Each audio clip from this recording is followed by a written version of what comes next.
the basic thesis that we want to put on the table, and I'm acutely aware that all of you are Asia hands, you do a lot of work, so I'm really looking forward to seeing your reaction to that thesis, and a good debate is what I think would be very interesting. The thesis is basically the following. Thesis is that Asia has indeed done very well in the last 30, 40 years. In one generation, basically, we have been able to halve the poverty. Asians today are richer, they are healthier, they are more educated than a generation back. That's, we feel, and very proudly feel, that it's a tremendous achievement in one generation. But we also feel that there is a bit too much euphoria, and therefore there is a lot of talk, some of it not ill-founded, about the Asian century, that we have arrived and we are there.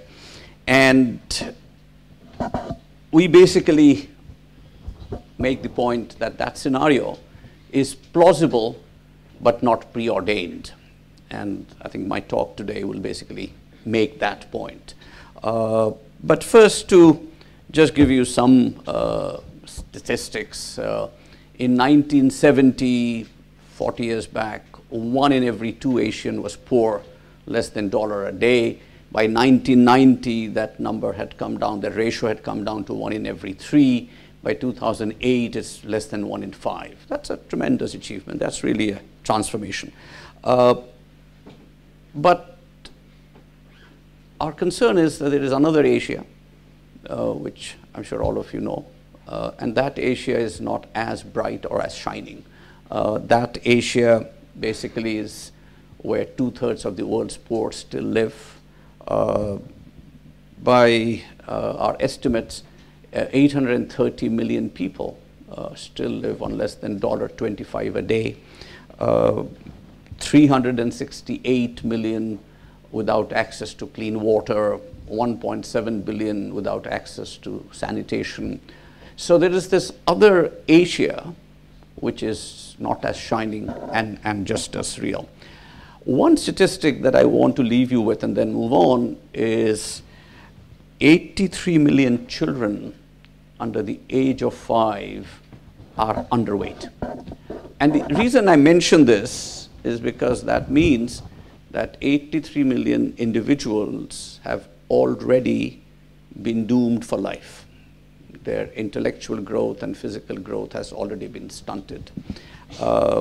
And this is, I think, defines the challenge we are facing. Now, because there was all this talk and all this euphoria, I was accused at one World Economic Forum for raining on the party. And because I had said it's a bit too early to pop the champagne bottle,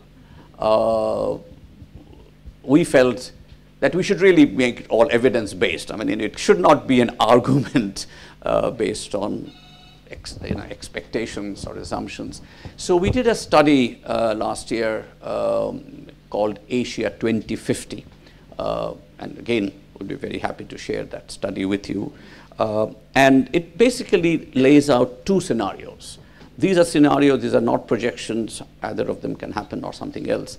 But basically it looks out 40 years and defines one scenario, which we call the Asian century scenario. And that's an upbeat scenario. It basically says that by 2050, 40 odd years from now, Asia could account for 52% of the global GDP, up from about 27% now.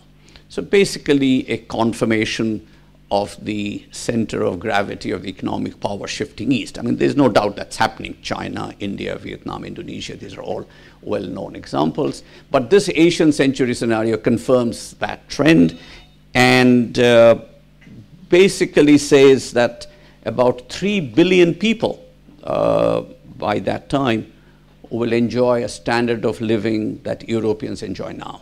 And the per capita income would increase about sixfold to about $40,000 a year. Now, this is the scenario of an affluent Asia where we would have eliminated the scourge of poverty and have arrived.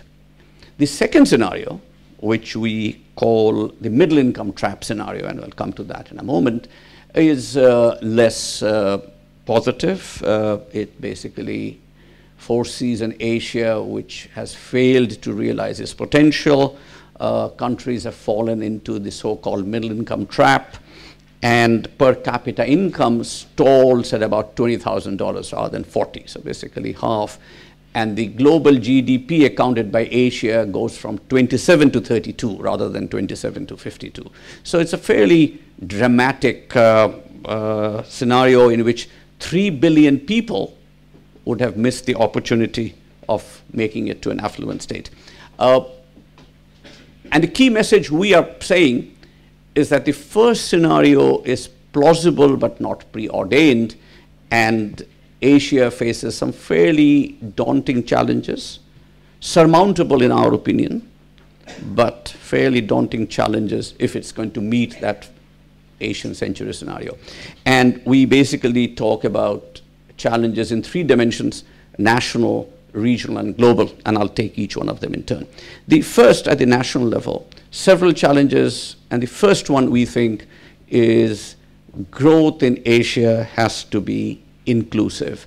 A huge challenge in Asia is the rising inequity. You just have to look at any country. Rising inequality is, I think, characterizing their growth. China, India, Vietnam. There are only a few countries, very few actually, Malaysia being one of them. Thailand sort of has somehow managed to stay put. But China, for example, Gini coefficient has worsened 0.32 to 0.43 from the early 90s to the late 2000s. This is over a 20-year period. India, about from 0.33 to 0.37. Indonesia, 0.29 to 0.39, but doesn't really matter. Basically, the whole of the region has suffered from rising inequality. And for developing Asia as a bloc, the Gini coefficient has gone from 0.39 to 0.46, which is a 0.46 Gini coefficient, I think, is cause for great concern. Performance on gender-related MDGs, for example, have been patchy. We're still struggling to meet the 2015 targets. We will meet it on income poverty, obviously. We've actually already met it. We have done well on access to clean water. Those are early achievers. We are on track on stopping the prevalence of tuberculosis, spread of HIV/AIDS, primary school enrollment, and forest cover. But we're really off track, and in some cases fairly seriously, on some fairly important social indicators. Primary enrollment is good, but completion of primary education is not. So basically, again, a quantity versus a quality issue. Gender equities are not good, certainly with respect to maternal mortality. I've already talked about the children underweight at age of 5, infant mortality. As a matter of fact, some of our social indicators are worse than in sub-Saharan Africa. And of course, some of the worst gender indicators in the region reflect the absolutely horrible scourge of the missing women. And I think these are the sort of challenges that inclusive growth has to match. And when I say growth has to be inclusive, we basically mean 3 pillars have to be followed. First, there has to be growth. Growth is an absolute precondition for reduction of poverty. We're not talking about redistribution, so we are very, very pro-growth. But there has to be a second pillar, and that has to be access to opportunities have to be provided. People have to be well enough physically and skilled enough to be able to participate in and benefit from the growth process. So therefore, emphasis on health and education have to be absolutely critical. The trickle-down theory really doesn't work beyond a point because it makes a fundamental assumption of the rising tide lifts all boats, but the assumption is that there is no boat, there are no holes in the hull of the boats. But if there is, then that process doesn't work. Therefore, you need people to be educated and healthy to participate in that growth process. So that's the second aspect of inclusive growth, first being growth.